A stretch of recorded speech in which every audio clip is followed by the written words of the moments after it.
Magandang hapon, marhay na hapon, good afternoon to everyone sa mauran na panahon.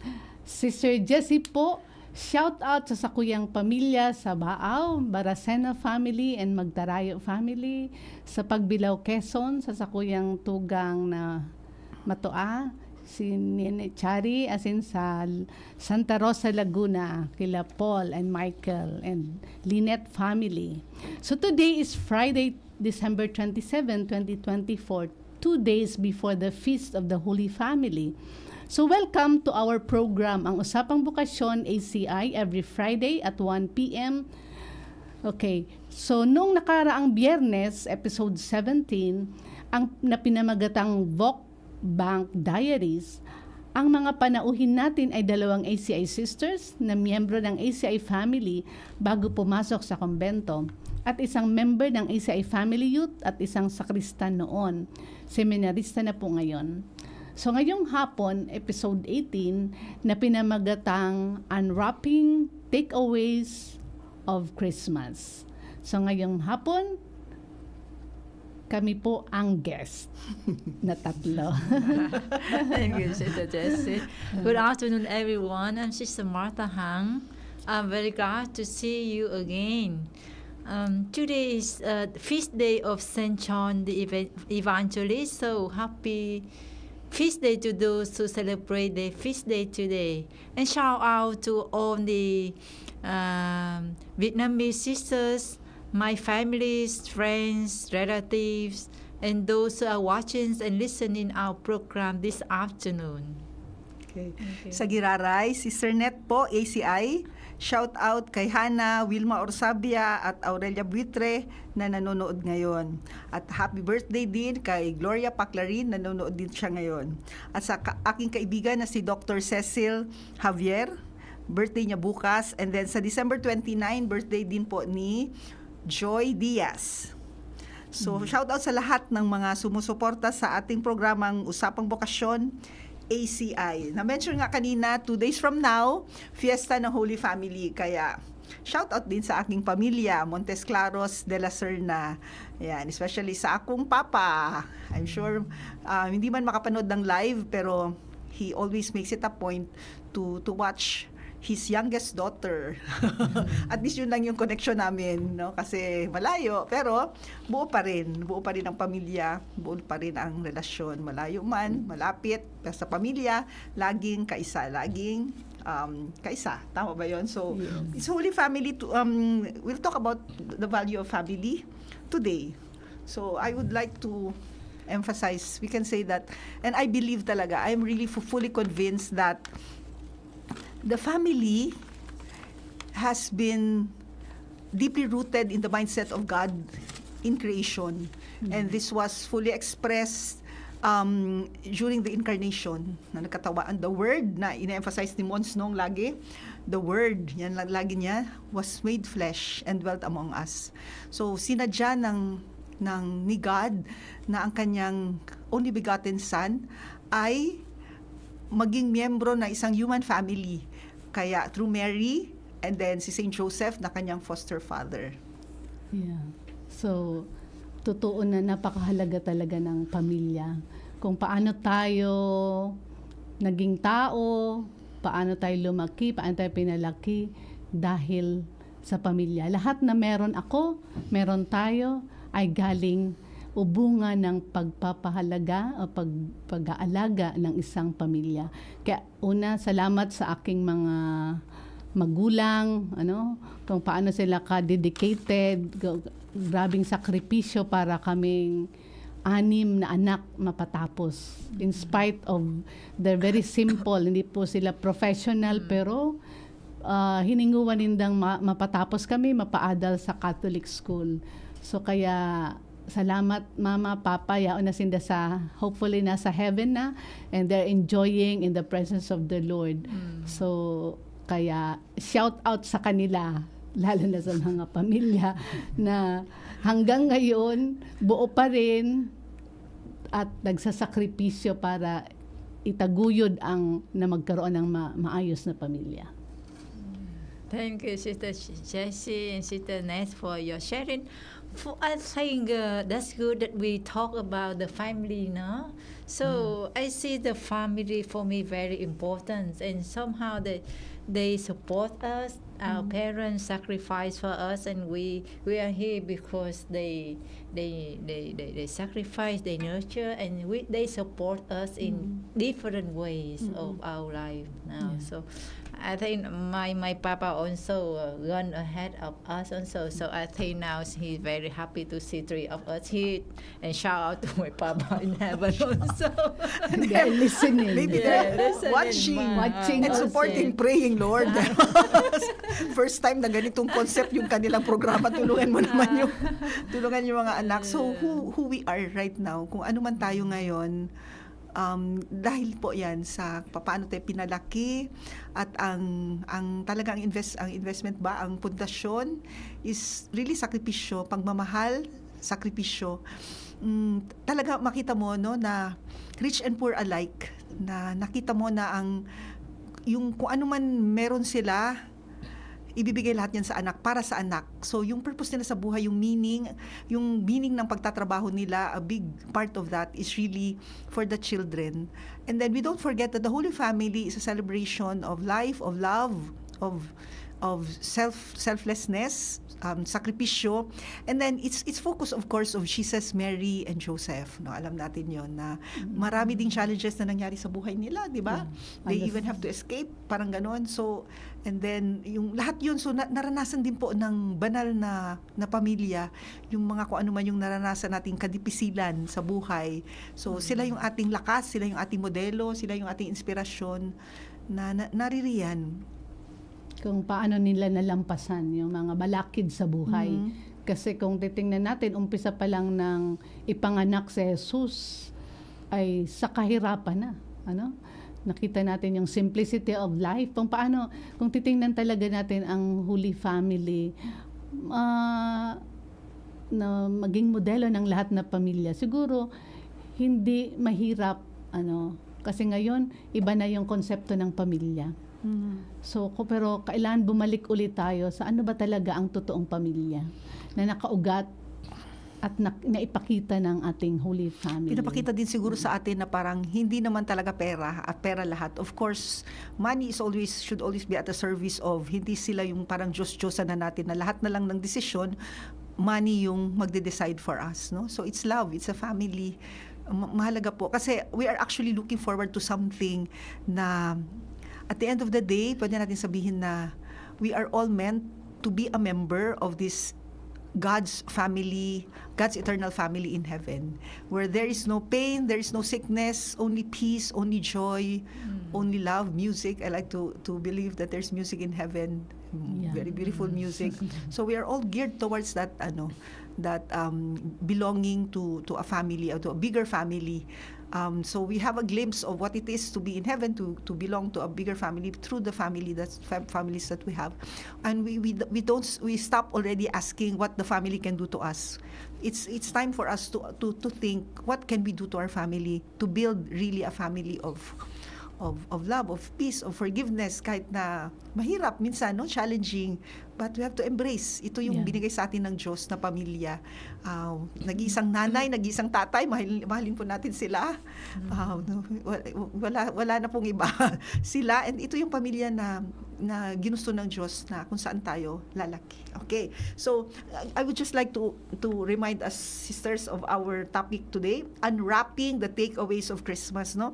Para unpacking all the gifts, the spiritual gifts in particular that we have, not only for Christmas, before Christmas, we have Advent. Yes. So, Okay. daanan muna natin ang Advent. Okay. Advent? Sige.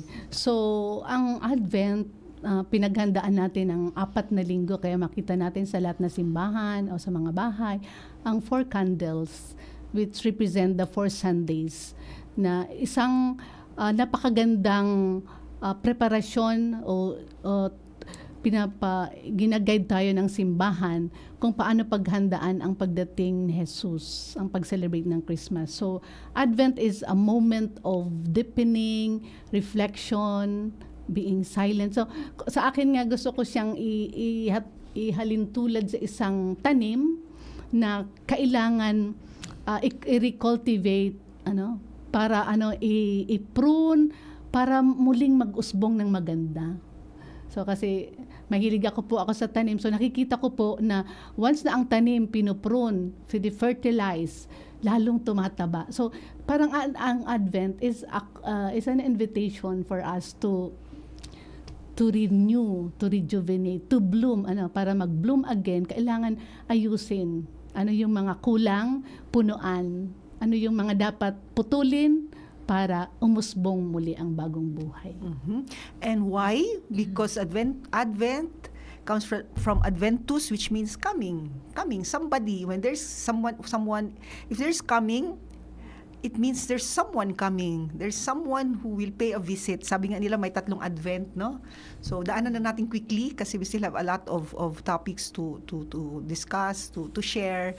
So yung first coming is the first coming, the historical, the nativity, and then the second one is the Lord will come not anymore as a little baby, but as a judge. But we don't disconnect the little baby with the purpose for which he came, and that is salvation. That is, so the Paschal mystery, the other Pasko. We have Pasko ng pagkabuhay, meron din Pasko ng muling pagkabuhay, yung Easter. So the Paschal mystery is always connected with the birth of the Lord. He came as a savior for our salvation. So his passion, his death, which does not end in death but ends in resurrection.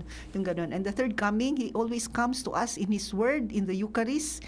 He comes to us in the people everywhere, especially the most needy. So, but the one I like, pag sabihin Advent, ang lagi ko kaagad naiisip is sino? Si John the Baptist. Yeah, one of the central figures of I really like him. The one I like him, okay. Pero bago yan, okay, yung kanta, maraming kanta kasi hango sa kanyang pinipreach na very with passion talaga. Yung dito sa Bicol, ang gusto ko yung Ibareta sa Kinaban. And then yung every valley din, every valley shall be exalted and every hill made low. So sa Bicol, Patagon ang mga bulod. Oo, di ba may kanta yan? Patagon ang kabukidan. And then Tanuson ang mga dalan. Yan. So, and then the Buksan asin linigan. Ang mga puso. So maraming songs, ang gaganda ng songs dito sa Bicol, yung pag-Advent na yon. So, and then, but what I like most about Saint John the Baptist is his humility. Then when he was asked, "Are you the Messiah?" And he said, "No, I'm not. And I'm not even worthy to unfasten his sandals, the ties, no? To untie his sandals." Wow, parang sobra. So we are all called to be John the Baptist, no? That we are not the Messiah. We are not the center of the universe. We are bearers. Our role is really to introduce, to bring Christ to others. So we are but collaborators. He's the main one. He's the reparador for our charism, the reparation to the Sacred Heart of Jesus. We are not the repairers. It is the Lord. We are but collaborators. So it is the Lord. Everything, even the gift, di ba, in Kilikaw, when we give them food, etc. What do we usually? What do we tell them? Thank you. Jesus, thank you, Jesus and Mary. So they don't say thank you, sisters. We say thank you who? Thank you, Jesus and Mary. At least in their level, yan yung pinakamadaling kilala nila na it is the Lord. It is not us. We are but instruments. We are but bearers. It is the Lord. All blessings come from the Lord. Yan. What Sister Martha was Advent. Sister, before I shares about my Advent, can you share with us more about Saint John the Baptist? His birthday and how we celebrate in the liturgical calendar. So how many birthday we celebrate? Very good catechesis. Sister Jessie, you answer. We only have two that we celebrate their birthdays. The rest, their birthday in heaven. So who are these two? Mama Mary and Saint John the Baptist. Wow. Important. But the rest, we celebrate if their death. That's right. Because they are the very important role in the redemption, in the salvation history. These two person. Kaya siguro, in-emphasize yung dalawang yun. So Gaano prepare the way kahalaga. of the To Lord. prepare the He's way of coming. They are the instrument. Ano? Okay. And then he came, the historical Jesus, and then the second coming, he will come as a judge, and then the third coming that he always is present to us. And that's the message of the Eucharist. I am here for you. I am here with you. So I am here in your midst. The Word has become flesh. Okay. And part of the preparation, part of this Advent is yung mga outreach, no, mga charity works dyan na you also experience. What is the importance of doing charity works and outreach programs during the Advent season, even Christmas season too? It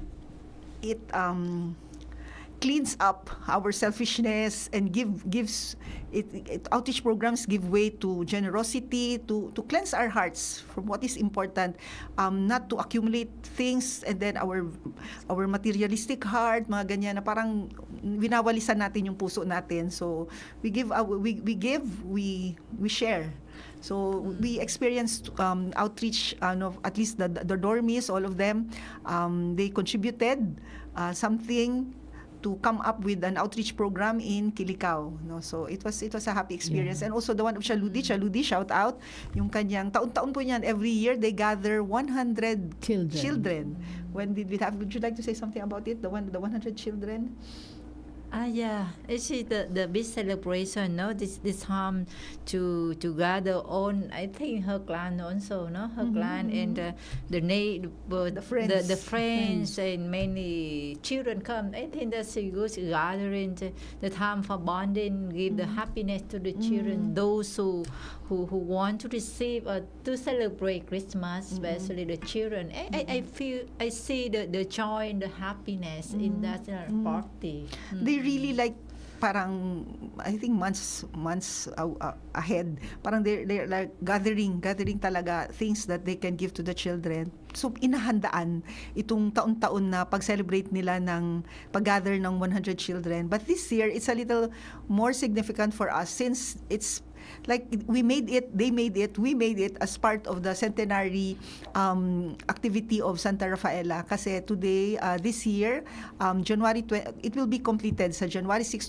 2025.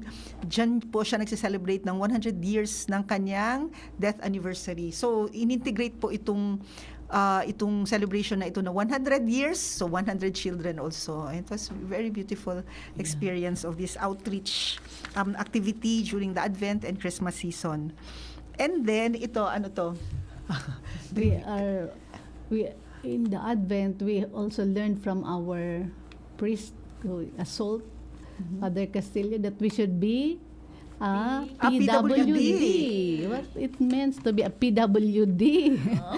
That we are called to be a person with direction. Persons with direction. So, yun yung po yung invitation sa atin na meron tayong patutunguhan kasi sabi nga, tayo ay mga manlalakbay dito. So, temporary lang po ang buhay natin dito. So, kailan makita natin na meron tayong patutunguhan. So, this Advent is a reminder for us na we will go to a direction, to a destiny. So that's why all of this life that we have is all a preparation. It's always Advent. Yeah? Oo. To just have a break of our very serious conversation. I'd like to, I don't know if you notice, before, in the olden times when we were children, yung pag nagka-carol, uso po ang caroling Advent, Christmas season, tapos yung tansan ba yun sa Bicol? Tansan, tas parang ginigibo ng di ba yung parang may kahoy? Kastan. And then, yun ang ginagawa na parang tamburin. Wala pong tamburin noon. Meron naman siguro, pero wala kami. So, yun yung nakikita namin na nagka-caroling. And then later, uso na, mga parang, yung ano ba tawag dyan? Karaoke, mga ganyan na. Tapos may gitara, may tamburin, mga ganyan na mga violin, kung pwede, mga ganyan, high-tech na. Pero lately, may napansin ako this year especially, yung pupunta ng mga carolers, hindi na kumakanta. Iba na yung kanta nila. Ang kanta nila, ganito. mamamasko Masko po. may tono mamamasko po tabi, mamamasko po tabi. So isa na lang yung nota, isa na lang yung lyrics, nawala na yung mga joy to the world, yun na lang iisa. Tapos so yun. So may tono, minsan nag-adoration, tapos naririnig ko yung tono. So yung kinakanta nila, mamamasko po tabi, mamamasko po tabi. Kahit saan na lugar, ganun yung tono. So naging trending, naging uso na yun ngayon. Wala nang caroling, wala nang joy to the world. Yun na lang, mamamasko po tabi. And they come in throngs. Parang ang dami nila, usually parang ganun. So yun lang po. Yan yung pagbabago na-observe natin Pagbabago. ngayon. Oo. In terms of the carolers, we go to Misa Aguinaldo. Okay. Sige, wants to So, share first. sa misa po sa aming convent, nagkaroon po kami ng Aguinaldo Masses which from 5:30. So talagang very joyful novena celebration po ito na marami talagang tao ang uma-attend compared sa regular mass namin na every 6:15. So maaga po ito pero mas maraming tao po ang nag-attend. Yung na-observe ko po na yung mga hindi pumupunta sa amin na nagsisimba ngayon, mga bagong mga mukha ang nakita namin na nag-attend ng mass even at the very early time at 5:30 po ang misa kasi namin sa Santa Rafaela. So simbang gabi, Misa Aguinaldo, Misa de Gallo. Pare-pareho po, no? Misa Aguinaldo, it's a gift. It's parang it's my gift to you, Jesus, parang ganon. But at the end, we are the one receiving the gift. Parang ganyan. So 9 days, maraming dyan na kailangan daw i-complete nila para magkaroon ng blessing. Hindi naman ganon si Lord. Si Lord laging blessing, naka-attend ka man or hindi. So yun pero at least yung tradition ba of wanting to be there as a family, being a Filipino, alam natin na Misa Aguinaldo, yun na po, has gone global, universal ever since, no? Even si Pope Francis nakamisa na ng Misa Aguinaldo sa Roma. So kahit saan, even sa sacramentary, yung end part, nandun yung inintegrate na nila si Misa Aguinaldo. So it's a beautiful tradition of having Misa Aguinaldo, no? Which is like Mary, it's Advent, and yet we celebrate Christmas liturgically already sa Misa Aguinaldo. So the central figure naman there is Mary, no? Kasi Mary, sabi niya nga, it might not be a direct quote to St. Augustine, but it's connected with St. Augustine, who says that before Mary conceived Jesus in her womb, she conceived Jesus in her heart. So bago pa man yung incarnation, her heart has already been prepared to receive the Lord. So ganun din po ang tawag ng Misa Aguinaldo, no? The Aguinaldo is usually is celebrated before sunrise, so before dawn. And then Gallo is rooster, na di ba rooster yung tumatawag, hello, gising na kayo, mag-uumaga na, mga ganyan. And then simbang gabi, night. So it's all dark, so we can see the contrast between the light, the darkness of our hearts, the darkness of our universe, yung mga unevangelized portion of our lives. And then the light is coming, Christ is coming, yung ganon. And then Mary is the example there of really being open to God's will, being and then the humility, the trust to say yes kahit na hindi naman niya alam the whole picture. So yun. Sister, what can you remember about the Misa Aguinaldo?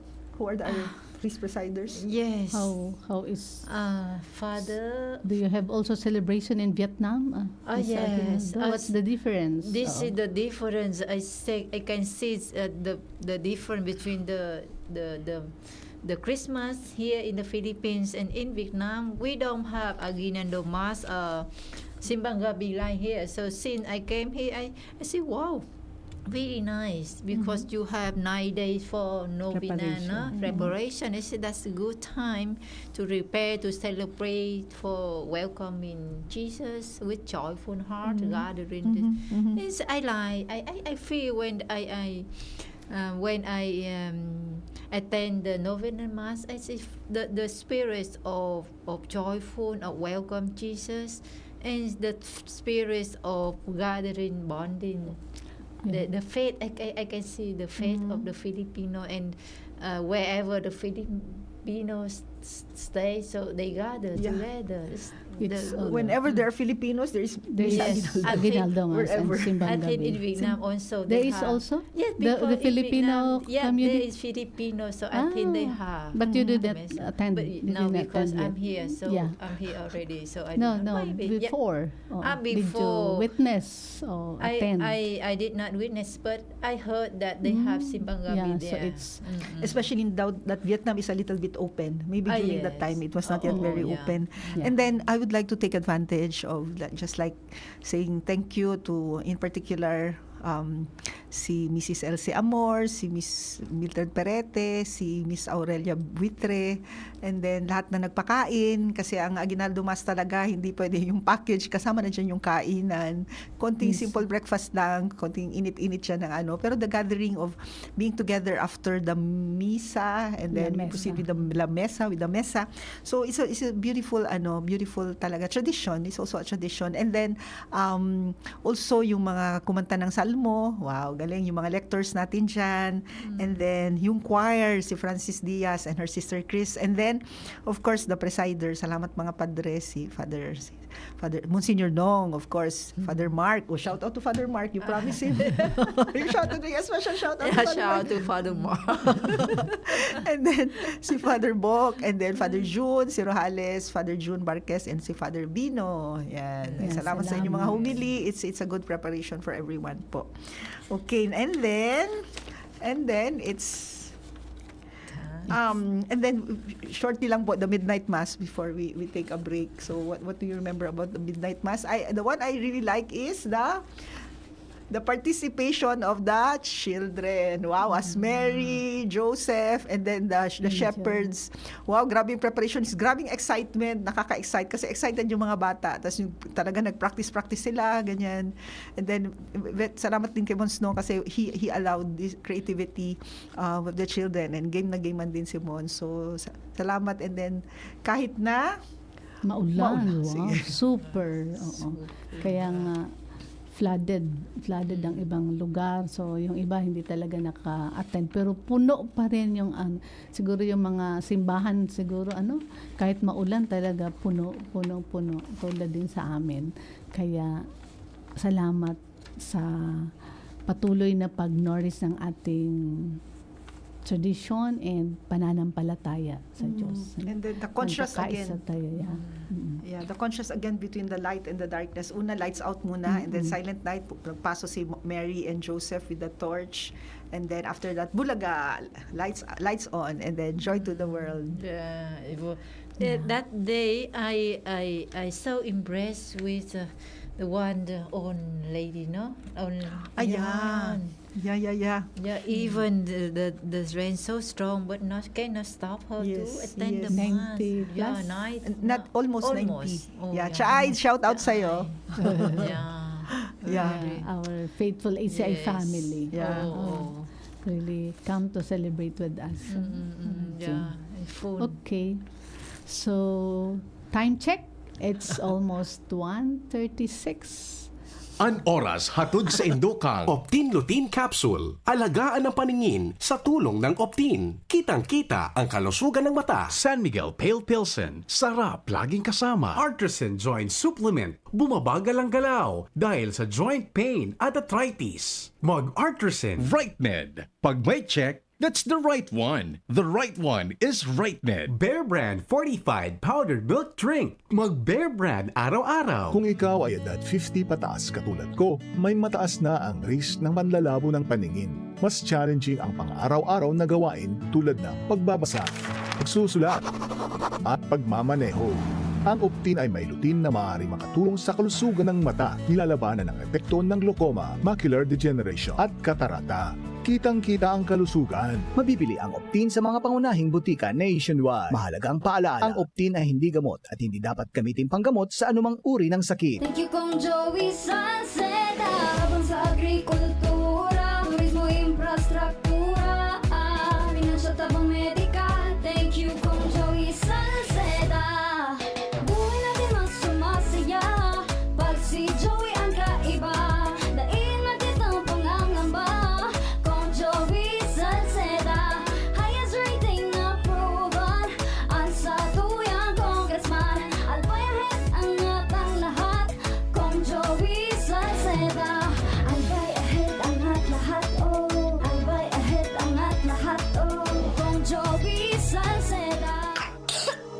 Ubo ng anak, nakababahala, baka plema. Para dyan, Plemex for Kids ang pambato ko. Ang Plemex for Kids ay gawa sa lagundi. Tinutunaw at pinalalabas ang plema. Ginhawa para sa bata, peace of mind para kay mommy. Camille Prats Yambao po, nagfi-flex for Plemex. Pambatang lagundi, Plemex! Vitex Segundo L is the generic name of Plemex for kids. If symptoms persist, consult your doctor. Mommies, agapan agad ang ubo at plemang nakabara. Pambatang lagundi, Plemex! Sing along with me and Curtis! Nanghihinayang sa araw ko. Uy, friend, di maka-move on dahil sa sipon? Magbagong Neozep Z Plus, now with zinc. Mas bilis galing sa sintomas ng sipon by 2 to 3 days versus Neozep Forte. Walang hinayang, bawi na ang araw ko. Neozep Z Plus, now with zinc. Alagang Unilab yan. Phenylephrine HCl chlorphenamine maleate paracetamol plus zinc is the generic name of Neozep Z Plus. If symptoms persist, consult your doctor. Adrian Salceda, Adrian Salceda.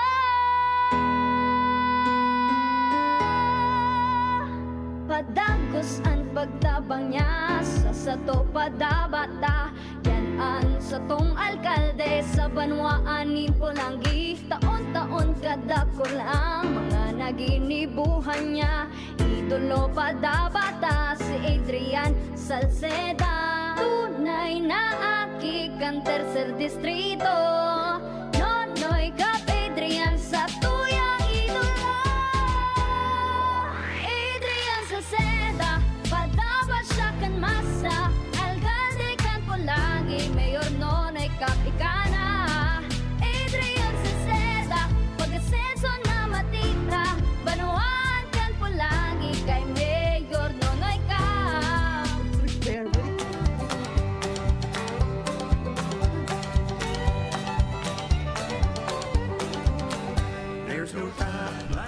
Okay, welcome back muli sa ating programang Usapang Bukasyon ACI tuwing Biyernes, 1:00 hanggang 2:00 ng hapon. So bago natin ipagpatuloy ang ating talakayan tungkol sa episode 18, Unwrapping Takeaways of Christmas. So again, patalastas para sa alam ko maraming mga tao ngayon ang grabing kasiyahan. So, baka meron mga na-stress, na-trauma in different ways na hindi makatulog dahil sa joy experience o sa nasobrahan ng kain o whatever. So, whatever na mga problema nararamdaman na ganito, pwede po kayong mag-avail ng ear acupuncture for detoxification and relaxation sa amin pong kumbento sa Santa Rafaela Maria Students Home. Just if you want to make an appointment, just call me in this number 090-8964-9517. But may mga students na need ng dormitory ni BU, AMEC, DWCL, Tangchurin, you may want to consider Santa Rafaela Maria students doon po o dun sa mag-take ng BO exams. We also accept junctions po. Please visit us.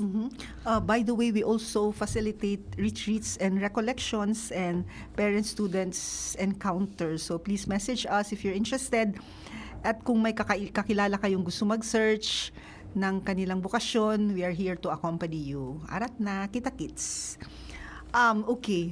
Then, after the midnight mass, we had this get-together after, no? We have a very small community, the three of us, and Sister, the contemplative nun who is staying with us right now, and the two young ladies who are with us in the dorm. So we were 6 that night, and then what's beautiful there is the the Kris Kringle that happened, and then we made pseudonyms, okay, about Christmas. So lahat Christmas, like ako si Belle, ganyan. No? Hindi ako nakilala ni Sister Martha. She didn't recognize that I was the one. She didn't expect that I will name myself Belle. So it's just we would like to share the homily of Pope Francis, December 24, 2016. Kasi our names kasi about Christmas. And then the homily is very beautiful. So allow us to read, to quote some of the mga magagandang sinulat doon connected sa mga pangalan namin sa Christmas bell ka ba, Christmas light, Christmas tree ka ba, angel ka ba. So allow us to read. Let's start. Thank you. The Christmas decorations are you when your virtues are colors that adore your life. So the Christmas bell is you when you call, gather, and seek to unite. You are also a Christmas light when you illuminate with your life the path of others with kindness, patience, joy, and generosity. The Christmas angels are you when you sing to the world a message of peace, justice, and love. The Christmas star is you when you lead someone to meet the Lord. You are also the wise men when you give the best you have, no matter Who? who. Christmas music is you when you conquer the harmony within you. The Christmas gift is you when you are truly friends and brothers of every human being. So the Christmas card is you when kindness is written in your hands. The Christmas greeting is you when you forgive and reestablish peace even when you suffer. And then the ending that maybe all of us can read. Yes.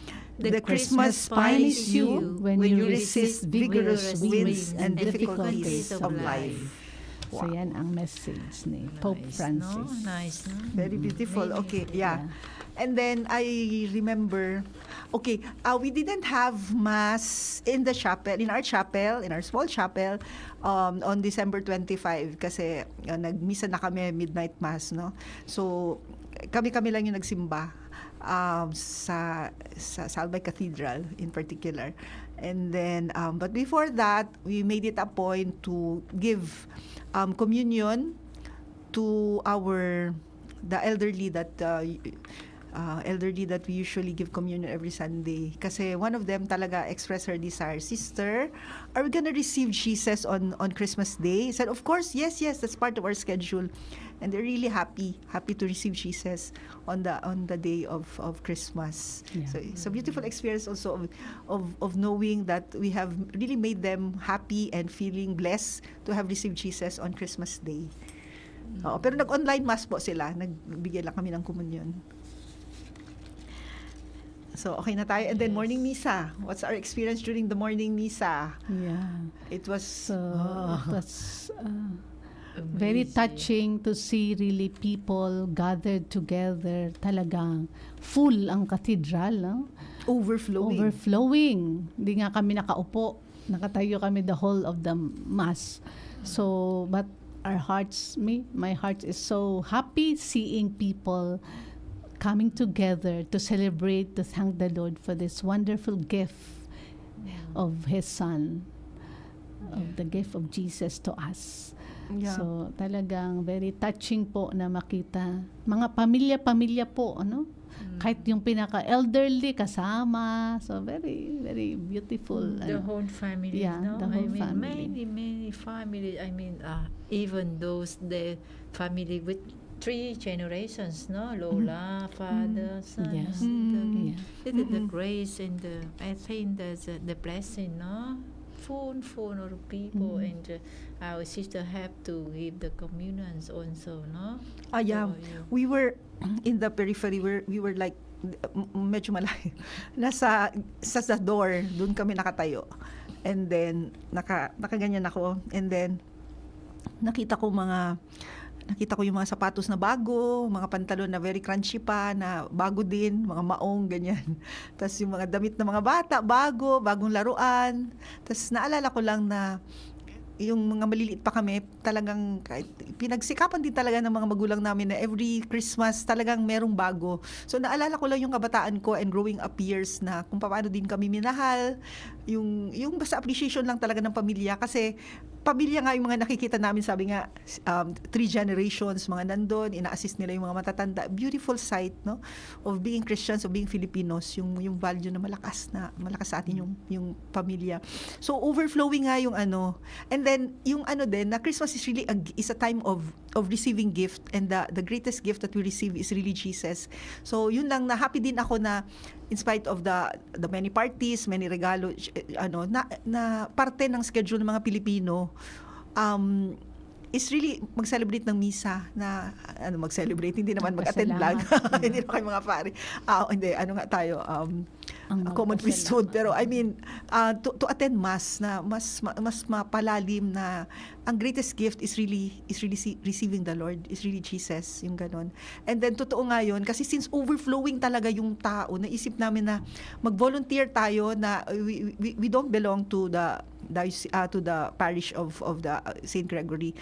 Pero of course, the cathedral man yun, so diocese, we belong there. So we volunteered to assist sa pag-distribute ng ano, kasi sobrang dami talaga ng tao. Sabi ko, madidelay ang lahat kung konti lang yung lay ministers. There were lay ministers of course, pero we volunteered ourselves, and then salamat sa Diyos. So it's a beautiful experience also of being able to give Jesus, parang ganon, on the day of Christmas. So thank you Father Lindon, siya ang parish priest doon, and he was the one also, we were lucky also to have him as the presider during that day.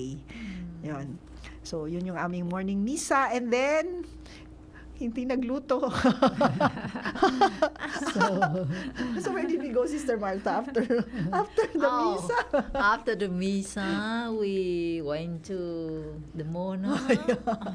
No, actually, yeah, also para ipasyal yung dalawang kabataan na kasama namin, na they're from Manila, so kaya pinasyal namin sila, and then hinayaan namin sila na mag-enjoy din. And then yes, it's true, we had you have meal together. Yeah, meal together. To celebrate, So we to continue enjoy. celebrate Yeah, the I see Christmas. the two of them enjoy also. They look around, because First time to visit SM. no.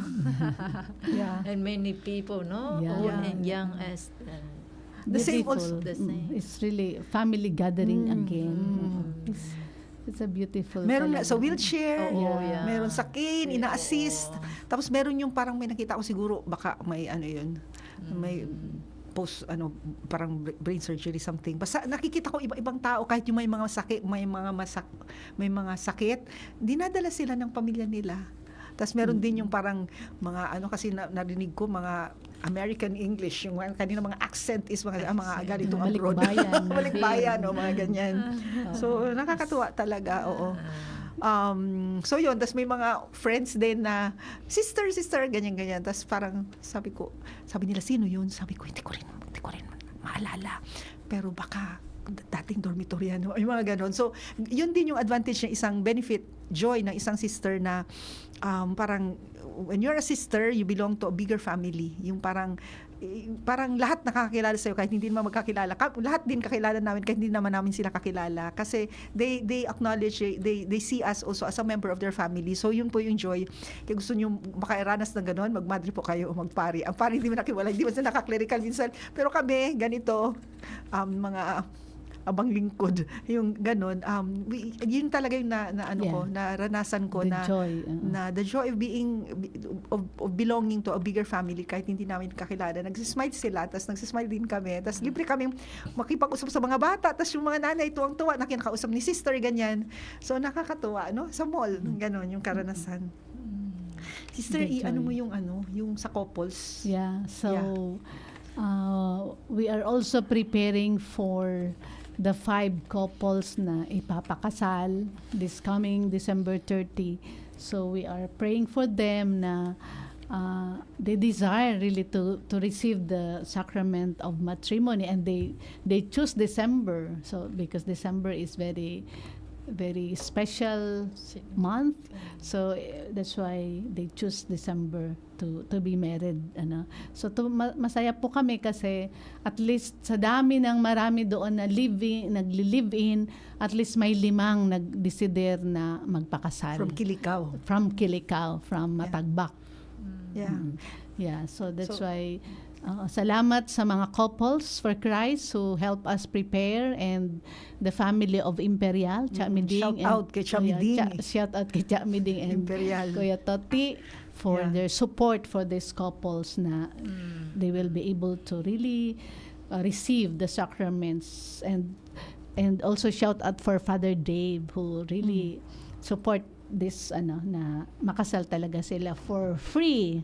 Salamat Father sa biyaya na pinapadaloy through the church, through the sacraments. Holy Family. Yeah, Holy Family. The day after. Kaya very significant po sa kanila 'yon. Kaya we are preparing for this beautiful events sa 5 pamilya na magiging papabanalon. Okay. So, ang bilis ng oras, almost 2 o'clock already. So, any parting message from our sisters? Yeah, we are talking about Advent, Christmas, and this is the time. I mean, Christmas, of course, we celebrate every year this day. But I mean, the spirit of Christmas will flow, through the year, and I believe that when we are generous to welcome, to give, so the more generous you will receive, and on those who want to become sisters like us, so make sure that the Lord will take care of your family. Do not be afraid anything that you worry about, many things of your life, but just believe in God, abandon yourself in God's hand, and He will take care of you and your family. Yeah. After this, Sir Jerome, pwede kaya yung video namin na seconds lang? Pwede? Pwede daw. Sige. FYI lang po, the Holy Father has announced that 2025 will be a Jubilee year, something which happens every 25 years. The theme for Jubilee 2025 is Pilgrims of Hope. So, I hope we can be all channels of hope, and I hope tumugon na yung mga tinatawag ni God na overdue na po, na hindi pa sumasagot. Sagutin nyo na po. Year of hope na po. Sir Jerome, pwede po. Video mo na. To greet. Thank you. Our greetings. Joy to the world, the Lord is come. Let earth receive the King. Let every heart prepare Him room.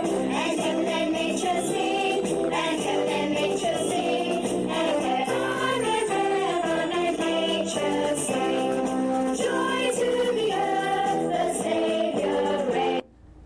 A blessed Christmas and a grace-filled New Year from Daraga Community with Love. Okay, that is our greetings to everyone, because sabi nga every day is a Christmas, so the spirit of Christmas will continue to flow for the whole year, in our lives. Okay? So muli, salamat sa lahat na sharing ng aking mga kapatid, Sister Net and Sister Marta. It has been an enriching. So salamat sa inyo again. Please message us in the comment section of DCGB News Online Usapang Bokasyon, or at our FB Messenger, or at ACI Vocation Phil. Or you may subscribe also to our YouTube channel, ACI Vocation, or better still, visit us at Santa Rafaela Maria Students Home in Sagpon, Daraga, Albay. Muli po kaming nagpapasalamat sa inyo lahat na sumusubaybay sa programang Usapang Bokasyon, ACI, bawat Biyernes ng hapon, 1:00 hanggang 2:00 sa radio station ng DCGB News Online. Ang inyong lingkod, Sister Jessie, Sister Net, Sister Marta. Salamat po at magandang hapon. See you muli next Friday.